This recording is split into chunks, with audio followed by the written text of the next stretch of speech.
They slide me over onto the surgical table. I look to my right, and out of nowhere, Jesus is standing there. The physical person, and everything else just kind of disappeared. ይህንን ኢየሱስ ክርስቶስ የተገለጠለትን የማይክ ማኬንዚን ምስክርነት ሰምታችሁ ስትጨርሱ ብዙ ነገር ትማራላችሁ። ስለዚህም እንድትታነጹበት እንዲያዘጋጅተነዋልና ተከታተሉን። አጀማመሩ እንደዚህ ነበር። ለቀዶ ጥገና አዘጋጁኝ። በደም ስሬ መርፌ ወጉኝና የሚሰጥ ነገር ጀመሩልኝ። በተኛውበት አልጋ በኮሪደሩ በኩል ወሰዱኝ። ሚስቴን ተሰናበትኳት። የቀዶ ጥገና ክፍሉን በሮች በሰፊው ከፈቱና ወደ ውስጥ አስገቡኝ። ለራሴም እዚህ ውስጥ ቅዝቃዜው ከባድ ነው አልኩኝ። አሁንም የሰውነቴ ትኩሳት 104 ፋራናይት ደርሶ ነበር። ወደ ቀዶ ጥገናው ጠረጴዛ ላይ ገፍተው አሻገሩኝ። ከተኛውበት ሆኜ ወደ ቀኝ ተመለከትኩ። ከየት መጣ ሳይባል ኢየሱስ እዚያው ቆሞ ነበር። ኢየሱስን ሳየው በአካል እዚያ የነበሩ ሰዎችና ሌላውም ነገር ሁሉ ተሰውሮ ነበር። በክፍሉ ውስጥ ሌሎች ሰዎች አልነበሩም። በማየው ነገር በጣም ግራ ተጋባሁ። ለራሴም እዚህ ምን እየሆነ ነው? ሞቼ ይሆን አልኩ። ሰዎች ሲሞቱ ስጋቸውን ከታች ተኝቶ እነሱ ከላይ ሆነው ሲንሳፈፉ እንደሚያዩ ሲመሰክሩ ሰምቻለሁ። እኔ ደግሞ እንደዚህ አልሆንኩም። ስለዚህ አልሞትኩም ማለት ነው። ግን ምን እየሆነ ነው ብዬ አሰብኩ። ነገሩ ህልም አልነበረም፣ ከህልም ከፍ ያለ እውነታ እንጂ። እንዲህ ማየት የጀመርኩት ኢየሱስ እዚያው በቆመበት ቅጽበት ነበር። ሁሉም ነገር የተለየ ነበር። ስሜ ማይክ ማኬንዚ ይባላል። ያደግኩት በሎይድ ካሊፎርኒያ ነው። ሚስት ሳገባ ወደ ደቡብ ካሊፎርኒያ ተዘዋወርን። በዚያም ለአንድ የሸክላ ወይም የታይልስ አምራች ኩባንያ በሽያጭ ሰራተኝነት ሰራ ነበር። በስራዬ በጣም ጥሩ ውጤታማ ነበርኩ። በኩባንያው ውስጥ ካሉ ከጎበዝ ሽያጭ ሰራተኞች አንዱ ስለነበርኩ በአናይም በተባለ ቦታ ራሴን ማስተዳደረውን የራሴን ሱቅ ሰጡኝ። ባለቤቴ ልጅ እስክትጸንስ ድረስ የምሰራው ያንን ነበር። ከዚያም ወደ ካሊፎርኒያ ተመልሰን ልጆቻችን በዚያ ለማሳደግ ወሰነን። በዚያም 4 ልጆችን ወልደን አሳደግን። ሁሉም ልጆች ስፖርተኞች ነበሩ። እኔ ደግሞ በተለይ የእግር ኳስ፣ የአሜሪካ ፉትቦል እና የቤዝቦል ስፖርት አሰልጣኝ በመሆን ብዙ ሰርቻለሁ። ከ19 ዓመታት በላይ በቆየው የአሰልጣኝነት ዘመኔ ከ30 በላይ የተለያዩ ቡድኖችን ከአነስተኛ ቲቦል እስከ 2ኛ ደረጃ ትምህርት ቤት ድረስም አሰልጣኝ ነበርኩ። ትልቁ ልጄ ቤን በሳንታ ባርባራ ይማር ነበርና ትምህርቱን ጨርሶ ተመረቀ። ከተመረቀም በኋላ የኒክለር ሜዲሲን ቴክኖሎጂስት የመሆን ፍቃድ ተሰጠው። ይህም ልጄ በኋላም ቤተክርስቲያን ውስጥ ከአንድ ሴት ጋር ተዋውቆ ለመጋባት ይወስናሉ። ታናናሾቹ ልጆቼ ወደ ትምህርት ቤትም ከመመለሳቸው ፊት የበጋው የመጨረሻው ቅዳሜና እሁድ ብቻ ነበር የቀረው። ትልቁም ልጄ ቤን ሰርጉ ለቅዳሜ ተቀጥሮ ነበር። ልጆቹ ወደ ትምህርት ቤት ከመመለሳቸው ፊት በዚያ በጋውንም ለመሰናበት በሚል አጠር ያለ እረፍት ለማድረግ አሰብንና ሮብ ዕለት ወደ መዝናኛ ቦታ ተጉዘን ከሰዓት በኋላ የመዝናኛው ስፍራ ላይ ደረስን። ሁለቱ ታናናሽ ወንዶች ልጆቼ የመጫወቻ ቦታ ካገኘን እንጫወታለን በሚል የወይፍል ኳሶችንና ባቶችንም ይዘው ነበር። በስፍራውም ከደረስን በኋላ ልጆቹ ለመጫወቻ የሚሆን ከሆቴሉ አጠገብ ያለውን ትልቅ ፓርክ አዩና አባዬ እኛ እዚያ ሄደን እንጫወት፣ የምናርፍበት የሆቴል ክፍሉን ከተረከብኩ በኋላ ለምን ከኛ ጋር ለመጫወት አትቀላቀለንም አሉኝ። እኔም እሺ ጥሩ ነው አልኳቸው። በኋላም ልጆቼን ተቀላቀልኳቸውና ቤዝቦል እየተጫወትን ለ2 ሰዓታት ገደማ ተዝናናን። በዚያ ምሽትም የህመም ስሜት ይሰማኝ ጀመር። እንዴ የልጅ ሰርግ ከመድረሱ ፊት በጉንፋን መያዝ ምን አይነት መጥፎ አጋጣሚ ነው ብዬ ለራሴ አሰብኩ። ጉንፋኑም በጣም የከፋ ስላልነበረ ብዙም ትኩረት አልሰጠሁትም። ነገር ግን ሐሙስ ዕለት በሽታው እየባሰብኝ እየከፋብኝ ሲመጣ ይሄ ነገር ጥሩ አይደለም ብዬ ማሰብ ጀመርኩ። እንዲሁም እያመመኝ ዓርብ ደረሰ። ትንሽ ትኩሳት ነበረብኝና ማላብ ጀመርኩ። ወጥተንም ወደ ሆቴሉ ተመለስን። እኔና ልጄ የሆቴሉ ባር ጠረጴዛ ዙሪያ ተቀመጠን። ልጄ የተመረቀው በሕክምና ዘርፍ ስለሆነ ምን አይነት በሽታ እንደያዘኝ ለማወቅ እየሞከረ ትርፍ አንጀት ይዟል አይደል አለኝ። እኔም የያዘኝ ትርፍ አንጀት አይመስለኝም። ሐኪሞች ትርፍ አንጀት የተያዘ ሰው ሁልጊዜ ሆዱ ላይ አንድ የታመመ ቦታ ይኖራል ይላሉ። ትርፍ አንጀት ከተያዝክ ሆድ ስለሚያብጥ ሆድህን ስትጫነው በጣም የሚያምህ አንድ ቦታ ይኖራል አልኩት። እንደዚህ አይነት ህመም ደግሞ እኔ የለብኝም። ታውቃለህ፣ ለመታመሜ ምንም ምክንያት አልነበረም ብዬ መለስኩለት። ከምሽቱም 1 ሰዓት አካባቢ ሲሆን ወደ ኪዊክ ስቶፕ ሄጄ ትኩሳቴን የሚያበርድ ታይሎይን የተባለ መድኃኒት ለማግኘት ወሰንኩ። ተመልሼ እንደመጣውም መድኃኒቱን ወሰድኩት። ነገር ግን ለውጥ አልነበረውም፣ አልሰራልኝም። መድኃኒቱ ህመሙን ትንሽ ቢያስታግስልኝም ነገር ግን አሁንም ትኩሳት ነበረኝ። አሁንም በኃይል እያላበኝ ነበረ። ከልጄ ሰርግ በፊት በዚያ ሌሊት ምንም አልተኛውም። 1 ደቂቃ እንኳን አልተኛውም። ፊቴ በጣም የመገርጣት መልክ ማሳየት ጀምሮ ነበረ። በበነጋታው የልጁ ሰርግ ተደረገና ውሉን የሰርግ ስነ ስርዓት ከተጠናቀቀ በኋላ ያንዳንዱ እንግዶች የተነሱ መውጣት ጀመሩ። ከዚያም ለሰዎች እኔ እጄ መመርመር አለብኝ፣ በውስጤ የሆነ የተፈጠረ አንድ አደገኛ ነገር አለ አልኩ። ስለዚህም ወደ ሆስፒታል እየነዳን ሄድን።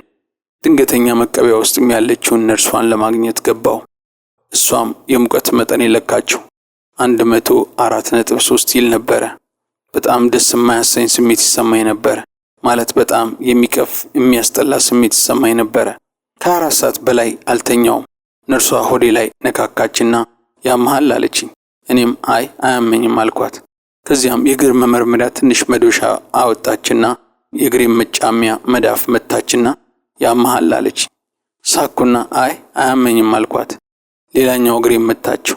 ስትመታው በሆዴ ውስጥ ያለው የህመም ስቃይ ተሰምቶኝ አምላኬ ብዬ በኃይል ጮኩኝ።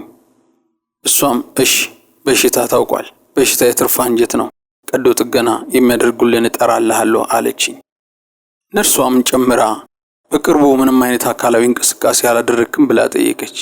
እኔም ሮብ ከሰዓት በኋላ ከልጆቼ ጋር ቤዝቦል ተጫውቼ ነበር አልኳት። ይህን ስላት የፊቷ ገጽታ ተቀየረ። ሆስፒታል የተኛሁበት ዕለት ቅዳሜ ማታ ነው። እሷ ደግሞ ሐሙስ፣ አርብ፣ ቅዳሜ ብላ 3ቱን ቀናት አስልታ እያሰበች ነበረ። ሮብ ዕለት ቤዝቦል ሲጫወት አንጀቴ ፈንድቶ ከሆነ ለ3 ቀናትም አደጋ ውስጥ ነኝ ማለት ነው። ከግማሽ ሰዓት በኋላ ቀዶ ጥገና የሚያደርገው ሐኪም መጣና ከመረመረኝ በኋላ የነጩ ደም ህዋስ ቁጥር በጣም ከፍተኛ ነው። ስለዚህም ትርፍ አንጀትህ ምናልባት ፈንድቷል ብዬ አስባለሁ። ሮብ ዕለት ፈንድቶ ከሆነ በፍጥነት ወደ ቀዶ ጥገናው መግባት አለብን አለ። ለቀዶ ጥገናም አዘጋጁኝ። በደም ስሬም መርፌ ዘክተው ግሉኮስ ይሰጡኝ ጀመረ። በሚነዳም አልጋ ላይ አስተኝተውኝ በኮሪደሩ መካከል እየገፉኝ ሳለ ሚስቴን ተሰናበትኳት። የቀዶ ጥገና ክፍሉንም በሮችን በኃይል ከፈቷቸው። እኔም ውስጡ በጣም ይቀዘቅዛል ብዬ ለማለት አሰብኩ። ውስጡ በጣም እየቀዘቀዘ ነው ብዬ ባስብም ግን አሁንም ትኩሳቴ 104 ነበረ። ውስጡ ቀዝቃዛ ነው ብልም ነገር ግን አሁንም እያላበኝ ነበረ። አምላኬ በጣም ይበርዳል። እነዚህ ሰዎች በዚህ ሁኔታ ውስጥ ሆነው እንዴት ይሰራሉ ብዬ አሰብኩ። ወደ ቀዶ ጥገናው ጠረጴዛ ላይ ገፍተው አሸጋገሩኝ። ከተኛሁበትም ሆኜ ወደ ቀኝ ተመለከትኩ። ከየት እንደመጣ አላውቅም። ኢየሱስን እዚያ ቆሞ አየሁት። በአካል እንደ ሰው ነበር የመጣው። በክፍል ውስጥ ሌላ ማንም ሰው አልነበረም። ሁሉም ነገር ጠፍቶ ተሰውሮ አይታይም ነበረ። ዙሪያውን ተመለከትኩ። በጣም ግራ ተጋባው። እዚያ ምን እየተከናወነ ነው ያለው? ሞቻለሁ እንዴ ብዬ ለራሴ አሰብኩ። ሰዎች ሲሞቱ መንፈሳቸው ከሰውነታቸው ወጥቶ በላይ ሲንሳፈፉ እንዳዩ ነው ሲናገሩ የሚታወቀው። እኔ ደግሞ እንደዚህ አልተንሳፈፍኩም። ስለዚህ አልሞትኩም ማለት ነው ብዬ ለራሴ አሰብኩ። ነገር ግን ምን እየሆነ እንዳለ አላወቅኩም። ህልም አልነበረም። ከህልም ከፍ ያለ አንድ እውነታ እየተከሰተ ነበረ። እናም ኢየሱስ ልክ እዚያው በቆመበት ሳለ ሁሉም ነገር የተለየ ነበረ። የኢየሱስ ቆዳ በልጅነቴ ካየሁት ይልቅ ጠቆር ያለ ነበረ። የሰውነቱ ቆዳ ቀለም የአረብ ሰውን ቆዳ ይመስላል ማለት ይቻላል። ነጭ ልብስ ለብሶ ነበረ። ቡናማ ጸጉርና ጥቁር አረንጓዴ ሰማያዊ አይኖች ነበሩት። እነዚህ አይኖቹ ወደ አይኖቼ ሲመለከቱ ወደ ነፍሴ ውስጥ አጥልቀው ይመለከቱ ነበረ። ሲመለከተኝ ፍቅሩ ተሰማኝ። ያ ነበረ እርሱን እንዳምን ያሳመነኝ። ሁሉም ነገሩ በፍቅር ብርሃን የሚያበራ ነበረ። እጁን ዘርግቶ ጸሎትን ልመልስልህ እፈልጋለሁ አለኝ። እኔ ደግሞ ጸሎቴ ምን ማለት ነው ብዬ አሰብኩ። ወደ እርሱ በመጸለይ ከእርሱ ጋር ህብረት አላደረኩም። ነገር ግን በልጅነቴ ኢየሱስ መንግሥተ ሰማያት እንዲያሳየኝ እጸልይ ነበረ። አስታውሳለሁ አያቴ የሞተበትን ዕለት። አያቴ ካቶሊክ ስለነበረ ወደ ቀብሩ ስነ ስርዓት ሄድን። ቄሱ ቀዳዳዎች ያሉትን በሰንሰለት የተያዘ ኳስ የሚመስል ማጨሻ ይዞ ነበረ። ከማጨሻውም ጭስ ይወጣ ነበረ። ጭሱም ወደ ሰማይ የሚወጣውን ጸሎታችንን ይወክላል ይል ነበር። ካህኑም አያቴ በሰማይ ስላለበት ሁኔታ ያወራ ነበረ። እዚያ አለ፣ ከእንግዲህ በዚያ በሰማይ ህመም የለም፣ ሐዘን የለም፣ እንባ የለም ይል ነበረ። እኔ ደግሞ ያንን ስሰማ በልጅነት አስተሳሰቤ ዋው በጣም ጥሩ ቦታ ይመስላል፣ ያንን ቦታ ማየት ፈልጋለሁ ብዬ አስብ ነበረ። እጄን ዘርግቼ እጁ ላይ ጫንኩበት። እጁ ላይ እጄን እንደ ጫንኩ በቅስበት ከክርስቶስ ጋር አንድ ላይ ሆነን በአንድ ኮረብታ ላይ ቆምን። የምመለከተው በዙሪያ ያለው ሁሉም ነገር ነጭ ነበረ። ንጣቱ እስካሁን በሕይወት ዘመኔ ካየሁት ነጭ ነገር ሁሉ እጅግ የሚልቅ ነጭ ነበረ። የብርሃኑ ታላቅነት ዓይን እንደሚያሳውር አይነት ታላቅ ነበረ ማለት ይቻላል። እግሮቼን ቁልቁል ወደ ታች ተመለከትኩ። ባዶ እግሬን ነበርኩ። አሁንም የሌሊት ልብሴን እንደለበስኩ ነው። የቀዶ ጥገና ልብስ ማለቴ ነው። ውብ አረንጓዴ ሳር አየሁ። ሳሮቹ የተከረከሙ ይመስሉ ነበረ። ፍጹም ነበረ ውበታቸው። የሳሩ ቀለም ሰማያዊ አረንጓዴ ነበረ። ሳሩ ካየሁትና ከማውቀው ሳር ሁሉ የበለጠ እጅግ ውብ ሳር ነበረ። በእግሮቼ ስር ያለውን እያንዳንዱን የሳር ዘለላ መቁጠር እስከምችል ድረስ ከፍ ብለው ነበረ። የእያንዳንዱንም የሳር ዘለላ ስሜት መስማት ይችል ነበረ። ስንት የሳር ዘለላዎች እግሮቼ እንደነኩ ቁጥራቸውን አውቅ ነበረ። እብደት አይነት ነበር የሚመስለው። ማየት እንድችል አይኖቼን ከዚያ ነጭነት ጋር ለማስማማት እየሞከርኩ ዙሪያዬን ተመለከትኩ። በቀኝ በኩል ሌላ ነጭ ብርሃን ተመለከትኩ። ያን ብርሃን ተመልክቼ በመደነቅ በሐሳቤ ዋው ያ በጣም ደስ የሚል ነው አልኩ። በድንገት ከዚያም ብርሃን ውስጥ የብርሃን ጨረሮች ወደ እኔ መላክ ጀመሩ። ብርሃኖቹ የፍሎረሰንት ብርሃን ቲዩቦች ይመስላሉ። በሱቆቻችን ውስጥ እንደምንጠቀማቸው የፍሎረሰንት ማብራት አይነት ነበሩ። ርዝመታቸውም 2 ጫማ ያህል ነበረ። ስፋታቸውም ትልቅ ነበረ እና ለስላሳ ናቸው። እንደ ብርሃን ያበራሉ። እኔ ላይም ብርሃኖቹ መብረር ጀመሩ። እናም ሁሉም ነገር ነጭ ነው። እነዚያ ነገሮች የሚያበሩ ነጭ ናቸው፣ ደግሞም የሚያብረቀርቁ ነበሩ። አስገራሚ ምስጢራዊ ነገር ነበረ እያየው የነበረው። ይህን ስመለከት በተመስጦ ውስጥ ነበርኩ። አሁንም በማየው ነገር ግራ ተጋብቼ ነበረ። ይህ ምንድን ነው? የት ነው ያለሁት እያልኩም በማሰብ ረጅም ጊዜ ግራ ተጋባው። እናም እነዚያ ብርሃኖችን እያየው ሳለሁ ከእነርሱ አንዱ በቀጥታ ወደ ራሴ እየመጣ ነበረ። ወደ እኔ ሲመጣ እያየሁት ምን ላድርግ፣ ልከላከለው ወይስ ምን ላድርግ ብዬ እያሰብኩ ሳለ ብርሃኑ በቀጥታ መጥቶ ግንባሬ ላይ መታኝ። ብርሃኑ ራሴን ሲነካኝና በውስጤ ሲያልፍም የንብ ድምፅ የሚመስልም ቀላል ድምፅና የንዝረት ስሜት ተሰማኝ። ብርሃኑ ሲነካኝም እስከ እግሮቼ ድረስ ሙሉ ለሙሉ አሞቀኝ። በኦፕሬሽን ክፍል ውስጥም ይሰማኝ የነበረው ቅዝቃዜ በዚህ ውብ የሙቀት ስሜት ተቀየረ። በድንገት የሆነ ሰው መጋረጃ ከቀኝ ወደ ግራ ስቦ እንደሚያሳልፍ አይነት ነጭ ጉም ወይም መጋረጃ ወደ ጎን ተሳበ። አሁን ደግሞ ይህንን ውብ የመሬት ገጽታ እያየው ነው። በኮረብታው ላይ ቆሜ እንዳለሁኝ አየሁ። እነዚያም ትንንሽ አበቦች በላይ ላይ ነፈሱብኝ፣ በነኑብኝ። አበቦቹ ልክ እንደ ስዊት ፒስ ማለት ጣፋጭ አተር እንደሚባሉት አይነቶች ነበሩ። ደብዘዝ ያለ ቀለም ቢኖራቸውም ነገር ግን ሁሉም ፒስትል የተባለው የመሳያቸው ክን ያላቸውን ቀለም ነበራቸው። ቀለሞቹ ሐምራዊ፣ ቢጫ፣ ብርቱካናማና ሮዝ ነበሩ። ውብ ነበሩ። እናም በንፋስ ኃይል እንደሚንቀሳቀሱና እንደሚደንሱ አይነት ይንቀሳቀሱ ነበረ። ይሁን እንጂ የሚያንቀሳቅሳቸው ምንም አይነት ንፋስ አልነበረም። የሚያንቀሳቅሳቸው ንፋስ ሳይኖር ታዲያ ለምን ይንቀሳቀሳሉ ብዬ አሰብኩ። የቆምኩበት ኮረብታ ግርጌ ላይ እኔ ላይም አርፎ የነበረው ነጭ ብርሃን ሄዶ በሸለቆ ውስጥም አልፎ ነበረ። ወደ ታች ትልቅ ከተማ አለ። ነገር ግን የከተማው አናት ላይ ጉም ያለበሰው ስለሆነ የጣሪያዎቹን አናት ብቻ ነው ማየት የቻልኩት። እንዲህም በመሆኑ ሙሉን ከተማ ማየት አልቻልኩም። ነገር ግን የህንጻዎቹን አናት ብቻ ማየት ችዬ ነበረ። እንደ ካፒታል ጉልላት አይነት በጣም ትልቅ ወርቃማ ጉልላት ጎልቶ ወጥቶ ይታያል።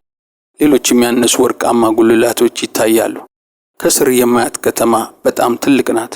በብዙ ማይሎች ርቀት ስፋት የተዘረጋች ናት። ከከተማ ውስጥም ሌሎችም ነገሮች ልክ እንደ ቤተክርስቲያን ማማዎችም የመሰሉ ጫፎች ወጥተው ካለንበት ኮረብታ ላይ ይታያሉ። ከዚያችም ከተማ በስተጀርባ በሸለቆ በሌላኛው በኩል ሌላ ተራራ አለ። በጣም ትልቅ ተራራ ነው። ተራራው በጽድ ዛፎች ተሸፍኗል። ነገር ግን ዛፎቹ ፍጹም የሆነ ቅርጽ ያላቸው የጥድ ዛፎች ነበሩ። ሁሉም ውብ አረንጓዴዎች ናቸው። ከዛፎቹም በላይ እስካሁን ካየኋቸው ሁሉ የበለጠ ውብ የሆነ ፀሐይ ሲጠልቅ የሚታየውን አይነት ብርሃን ነበራቸው። የብርሃኑ ቀለሞች ልክ እንደ ቀይ፣ ብርቱካናማና ቢጫ አይነት ነበረ። ከዚያም ብርሃኑ ወደ ሐምራዊ፣ ወደ አረንጓዴና ወደ ሰማያዊ ቀየር ነበረ። ከላይኛው ጫፉ ላይ ደግሞ ብርሃኑ ሰማያዊ ሆነ። እናም አሁን እነዚህን የትቦ ቅርጾች ያላቸውን የጨረር ብርሃኖች እየዘለሉ በእኔ በኩልም ያልፉ ነበረ። ከብርሃኖቹ አንዱ በሸለቆ በኩል እያለፈ ከአንደኛው ዛፍ ጫፍ ጋራም ይጋጫል። ያም ብርሃን የዛፉን ጫፍ ሲመታው ዛፉን በመቶዎች በሚቆጠሩ ትንንሽ የብርሃን ጭረቶች ይፈነዳና ሊፈነጣጠቁ ነበረ። አበቦቹ ፈንድተው ሲፈነጣጠቁ ሙሉ ተራራውን በእነዚያ በሚፈነዱ ነጭ የብርሃን ጨረሮች ብርሃን እየተሞላ ሄድ ነበረ። እነዚያ ብርሃኖች በየቦታው ይሄዱ ነበረ። ልክ እንደ አንድ ትልቅ ግዙፍ የብርሃን ትርኢት ይመስሉ ነበረ። ይሁን እንጂ ብርሃኖቹ ሙሉ ለሙሉ ነጭ ነበሩ። ልክ እንደሚያበራ የፍሎረሰንት አምፖል ብርሃን አይነት ነጭ ነበሩ። ታውቃላችሁ፣ ዝም ብዬ ያየኋቸው ይህ አስደናቂ ነገር ነው እል ነበረ። ከዚያም የብርሃኑ መነሻ የት እንደሆነ ለማወቅ ወደ መነሻው ብርሃኖቹ ወደሚመጡበት አቅጣጫ ዞሬ ስመለከት ኢየሱስ እንደዚህ አለኝ፣ ይህ የጌታ ክብር ነው አለኝ። እንዲህ ብሎ ሲናገር እግሮቼ አቅም አጥተው ደከሙና በጉልበቴ ወደቅኩ። ጉልበቶቼ መሬቱም በነኩበት ቅጽበት ደነገጥኩም፣ ደግሞም ወደ ራሴ ተመለስኩኝ። ከዚያም ያንን ውብ ገጽታ ማየት የተቋረጠና ጭምብል ያደረገ ሐኪም በእኔ ላይ አጎንብሶ ስምህን ታውቀዋለህ እያለ ሲጠይቀኝ አየሁ። ለመናገር አፌን ከፈትኩ። አፌ ግን በጣም ደርቆ ነበረ። ነገር ግን እንደምንም ብዬ ማይክ የሚሉትን ቃላት ማውጣት ችዬ ነበረ። ዶክተሩም ኦ ጥሩ አለ። የት እንዳለ ታውቃለህ ብሎ ደግሞ ጠየቀኝ። ኢየሱስ የት አለ? መንግሥተ ሰማያት የት አለች?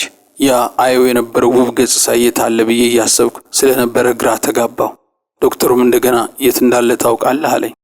እናም በአእምሮዬ ውስጥም በሐሳብ እየሮጥኩ ነበረ።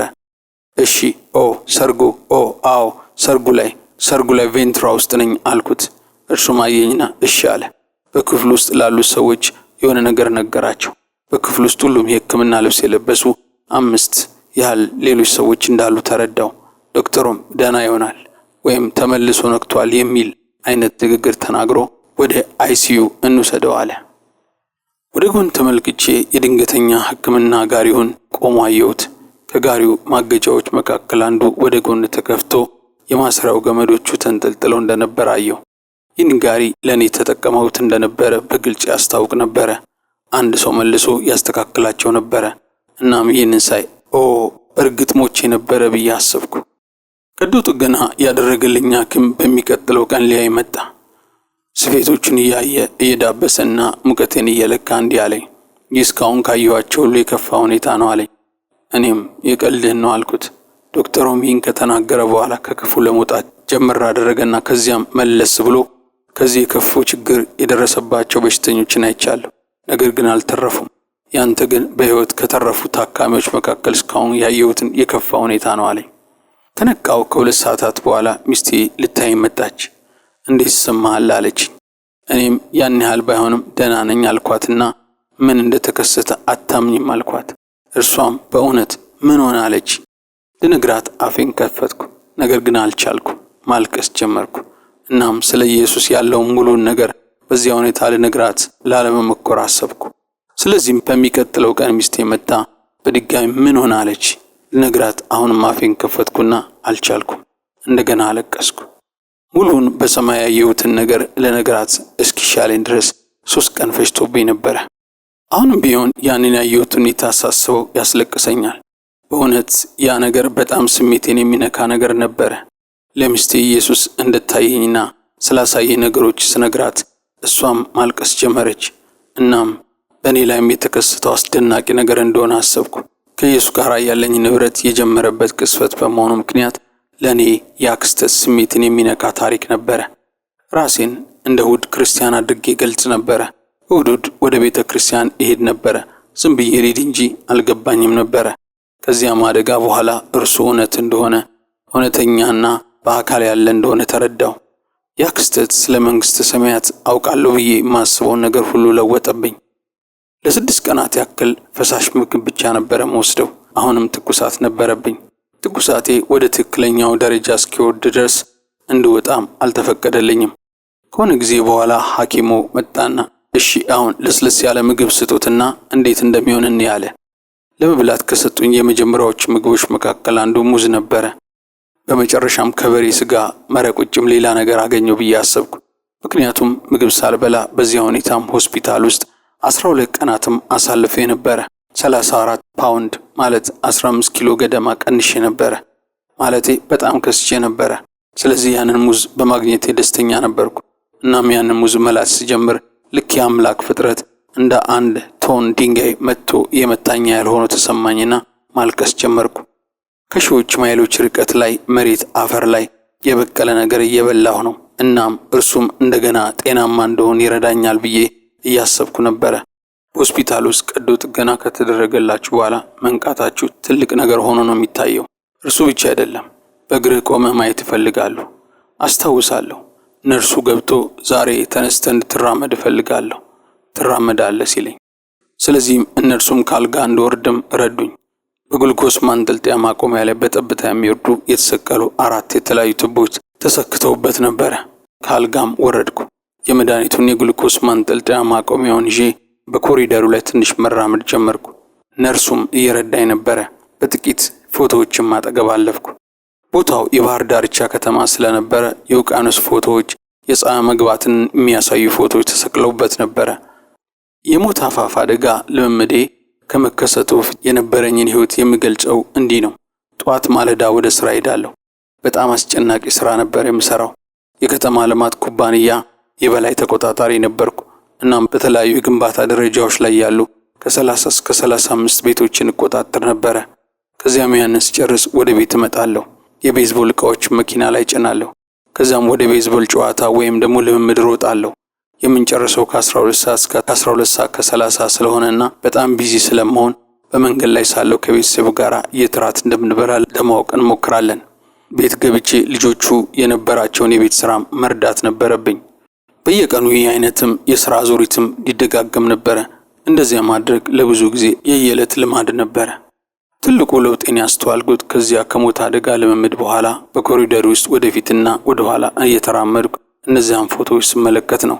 ከዚያ ከወጣው በኋላ ፍጥነቴን ቀንሼ ህይወቴን ለውጬ በፓርክ ወይም በሆነ ቦታ እየተራመድኩ አበቦችን አያለሁ። ጎንበስ ብዬም አበቦችን አሸታለሁ። ያንን ሳደርግ ማንም ቢያየኝና እንግዳ እንደሆንኩ ቢያስበኝ ምንም ጉዳይ አይለኝም። ኢየሱስ ምንም አይነት የቤት ስራ አልሰጣኝም። ነገር ግን እርሱ እንድሰራ የሚፈልገው ነገር ያ ይመስለኛል። ለማንኛውም ሰው ስለ እርሱ መናገር፣ የአምላክን ፍቅር ለሰዎች ለማሰራጨት፣ ለሰዎች ለመናገር የተፈጠርንበት ምክንያት ያ ይመስለኛል። እኔ ከሌሎች ሰዎች የተለየው አይደለሁም። በእግዚአብሔር ዘንድ ከሌሎች ከማንኛውም ሰው በላይ አልወደድም። አሁን ላይ ሁልጊዜ ለሰዎች የምናገረው ነገር አለ። እርሱም እግዚአብሔር ራሱ እንዲገልጽላችሁ ጠይቁትና እርሱ ያደርገዋል እላችኋለሁ። ነገር ግን ታጋሹ ነው። ምክንያቱም እኔ ሰማይን ለማየት ከጸለይኩበት ጊዜ ይህን ጸሎት መልስ ለማግኘት 40 ዓመታት ፈጅቷል። ነገር ግን የሆነው በ40 ዓመቴ በሞት አፋፍ ላይ ሳለሁ ነው።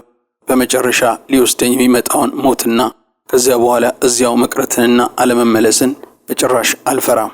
ኢየሱስ በዚያ ኮረብታ ላይ በድጋሚ የማገኘውና ወደ ሰማይ ለጉብኝት በመጣ ቀን ያላየውን ነገር አሁን እንይ። በከተማ ውስጥም ጥቂት ጊዜ እናሳልፍ፣ እየዞሩን ከተማውን ላሳይ የሚለኝ ይመስለኛል።